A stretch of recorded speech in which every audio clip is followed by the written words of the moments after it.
Aduh Gi, masa gue dapat WA bilang katanya gue dapat hadiah 250 juta uang gaib-gaib gitu. Aneh banget di WA lagi. Masalahnya siapa yang nyebar data gue gitu? Ah, itu mah emang lu keren aja kali punya nomor penipu. Enggak, ini tuh memang kayaknya lagi masalah semua orang deh. Datanya pada banyak yang kesebar gitu. Oh, kalau kayak gitu mah gue juga sering.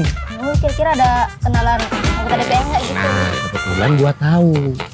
Ada Siapa? tuh wakil rakyat kita namanya Pak Bobi. Pak Bobi, dia yang ngurusin soal keamanan data gitu. Iya, RUU keamanan data itu dia yang mengurus. Daerah sini ada nggak ya dia? Ada dia harusnya Atau sini. dia lewat-lewat? Itu bukan sih? Nah, Itu kan ya? iya. Sampai. Ayo buru.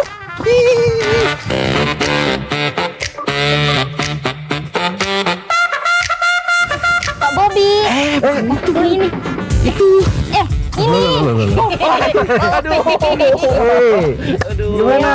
Saya Halo. kenalin dulu Pak. Ya. Saya Mas dari Pak Basri ini. Saya Egy. Halo Mbak Halo. Mus, Mas Egi. Iya, halo. Ada apa nih? Ini kita mau curhat Pak, kebetulan ketemu Pak Bobi. Oh, Sekalian apa mau tuh? curhat gitu. Soal keamanan data. Izin buka masker ya Pak? Oh gitu. Ini ya. Saya boleh. Boleh Pak? Boleh, Oh, Pak. boleh. Oh, ini manggilnya Bapak atau apa ya? Oh saya masih muda, jadi Oh. saya abang aja. Gak apa-apa nih Abang nih. Iya Oh, dong. oh, iya, Biasa muda. begitu ya muda kan? Siap.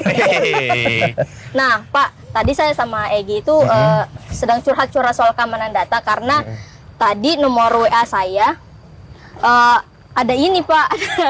Beberapa yang tiba-tiba ngechat gitu nomor WA saya. Ada yang bilang soal pinjaman online maukah, ada yang mama minta pulsa segala macam gitu. Padahal menurut saya WA itu nggak ada yang nyebarin, tapi kok tiba-tiba banyak yang chat gitu Pak. Nah, itu Oh, gimana? oke. Bapak pernah ngerasain kayak gitu nggak? Alhamdulillah belum. Oh, belum. Tetapi sebenarnya Mbak Mus sama Mas Egy itu tidak perlu khawatir. Kita ini sekarang sedang akan menyelesaikan undang-undang perlindungan data pribadi.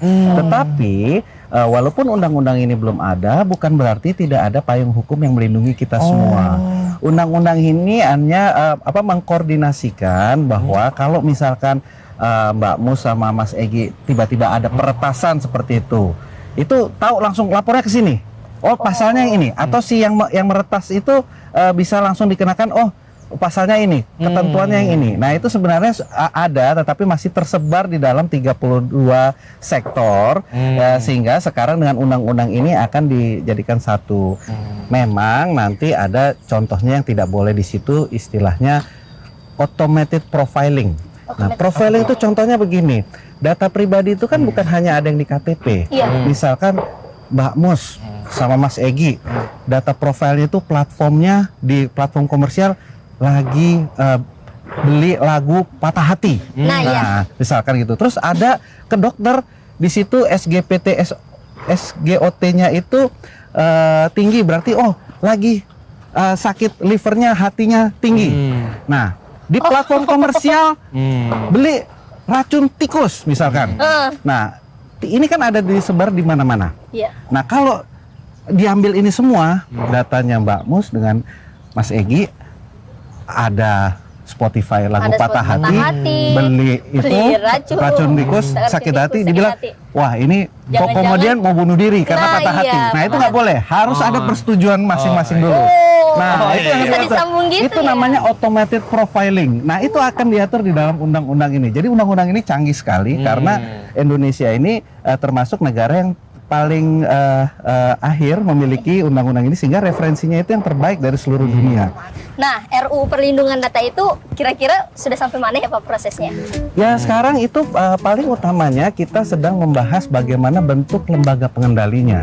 Lembaga pengendalinya itu kan kita ingin, karena kan data pribadi itu kan milik masyarakat. Iya, Pak. Sehingga dalam lembaga ini harus ada perwakilan masyarakat, kita maunya di situ kan? Oh iya. Betul kan? Betul Pak. Karena kita melihat contoh di luar negeri, di mana-mana selalu ada perwakilan masyarakatnya. Nah, ini yang masih sedang dalam formulasi, sehingga insya Allah kalau misalkan pemerintah sudah menemukan bentuknya, tidak terlalu masalah, satu masa sidang juga selesai. Kapan nih target disahkannya RUU itu? Itu yang Sama. Nah, kalau kami di Komisi 1 di Parlemen sangat bersemangat untuk menyelesaikan undang-undang ini. Jadi kalau misalkan hal-hal tersebut sudah bisa ketemu, ibaratnya sudah bisa bersepakat, saya rasa dalam masa sidang besok kita juga bisa menyelesaikan, sehingga tahun baru 2022 kita sudah mempunyai undang-undang perlindungan data pribadi. wow. Oke nggak tuh? Tapi Mantap, Oke ya. Ikan sepat, ikan gabus, ikan lele lebih cepat, lebih bagus, tidak bertele-tele. ya, oke, bagus, Belum dimantepin, Pak. bagus. Mantap ya. Bagus. Nah teman-teman, kita tadi sudah mendengarkan kata wakil rakyat. Kita harus mendengarkannya nih, karena Kata wakil rakyat, kata kita.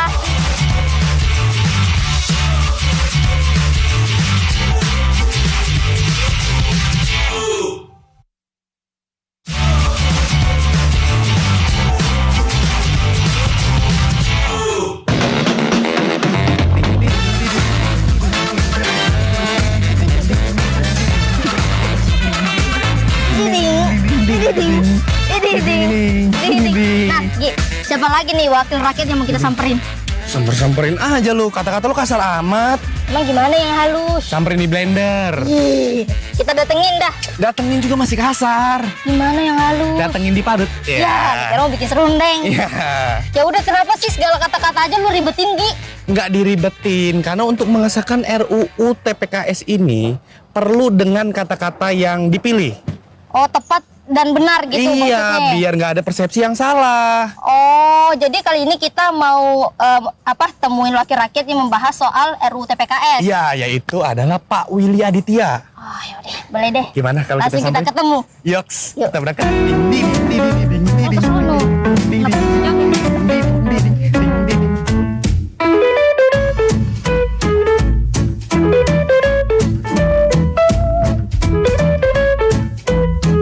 Waalaikumsalam. Musdalifah, apa kabar? Eji, tumben nih, mau ngopi? Wah, nih, Asik. baristanya ada, tapi saya kok feeling ada tamu terus saya bikinin aja. Ya Allah, Bapak mau Bapak yang dari Gua mau yang pakai susu atau yang biasa americano? Saya buat Saya, aduh. Ah, Makasih banyak ya, Pak ya. siap. Ya Nggak Allah. enak.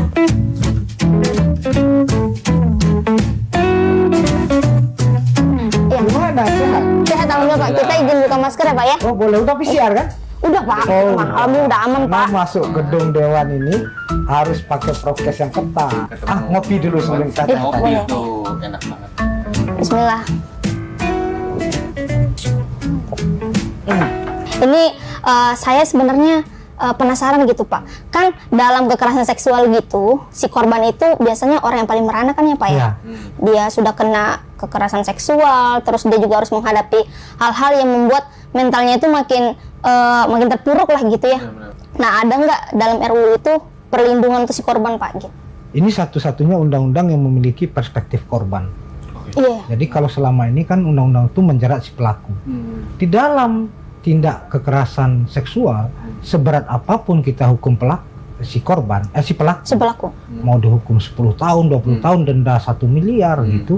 Tapi kan si korban belum tentu pulih. Iya, Nah. betul, Pak. Dampak yang seperti Musdalifah bilang tadi, dampak psikologis. Ya kan itu yang paling utama. Iya. Dampak sosial. Hah? Malu. Dikucilkan. Dikucilkan. Habis itu kadang-kadang banyak yang dipasung juga. Jadi perspektif korban itu penting di dalam undang-undang ini, tidak hanya secara hukum tertulisnya, tapi juga bagi aparat penegak hukumnya. Jadi aparat ketika tanya Gi, kan sering ngomong, oh itu sih bajunya begitu sih, ini sih kegenitan sih. Nah, cara-cara berpikir seperti itu yang harus kita bersihin. Seorang korban kekerasan seksual sering dibilang bahwasanya sudah jatuh ketiban tangga, dilempar batu pula. Betul. Nah, sekarang sudah masuk ke Panja, insya Allah bulan ini saya komit untuk ini bisa diselesaikan. Kekerasan seksual itu tidak mengenal jenis kelamin dan ruang atau waktu. Betul. Kita nganggap kemudian di rumah aman, ternyata pelakunya bisa dia Bisa jadi tua sendiri, anggota keluarga sendiri, anggota keluarga. Jadi tetangga. ini kalau tidak ada literasi, ya, ini kan sebuah tindakan yang sebenarnya apa ya, bukan hanya kejam, tapi lebih tepatnya ini kebiadaban. Nah, kelompok-kelompok yang aktif yang memberikan layanan itu saya ajak berbicara ya. Ada di antara mereka yang konsen terhadap kekerasan seksual di anak. Yang terakhir ini yang cukup konsen itu kelompok disabilitas. Mereka yang paling rentan, Mas Dalifah itu. Iya, betul Pak. Bayangkan misalnya seorang yang tunarungu gitu ya, tunawicara gitu. Terus ketika mendapatkan pemerkosaan segala macam, mereka mau lapor kemana? Jadi yang saya baca di dalam RUU PKS ini hanya ada 4 jenis TPKS, yakni pelecehan seksual, pemaksaan pemakaian alat kontrasepsi, Ya. pemaksaan hubungan seksual, dan eksploitasi seksual. Ya, Pertanyaannya, selain karena beririsan dengan undang-undang yang lain, apa yang menjadi dasar disusutkan menjadi 4 jenis TPKS, Pak? ya. Nah, kami di Badan Legislasi ada setidaknya 8 undang-undang yang kami harmonisasi. Yang pertama, kita sudah punya KUHP, Oke. termasuk Undang-Undang Perlindungan Data Pribadi. Karena apa? Karena di masa pandemi ini kekerasan seksual itu banyak terjadi secara online, iya, siber. Desember. Kami melakukan harmonisasi Egi, bahwasannya yang banyak terjadi itu doxing, foto Egi diedit gitu kan, iya, terus iya. disebarkan gitu, mukanya Itu banyak, Khalifa, ganti. badannya siapa gitu ya. Wah, Nah, Kipa pernah ya? Enggak saya. Enggak. Orang juga nggak nafsu. Pokoknya dia, cuman badannya kuda, Pak. oh gitu ya. Nah, hal-hal seperti itu kan sering sekali terjadi. Jadi kita ingin ini lebih fokus. Ini kayaknya ngobrol-ngobrol aus juga nih, Pak. Mari kita Silakan. minum dulu ya. Dan pemirsa jangan kemana-mana. Setelah lagi kita akan bertemu lagi di Kata Wakil Rakyat adalah Siapa? Kata Wakil Rakyat. Kata kita.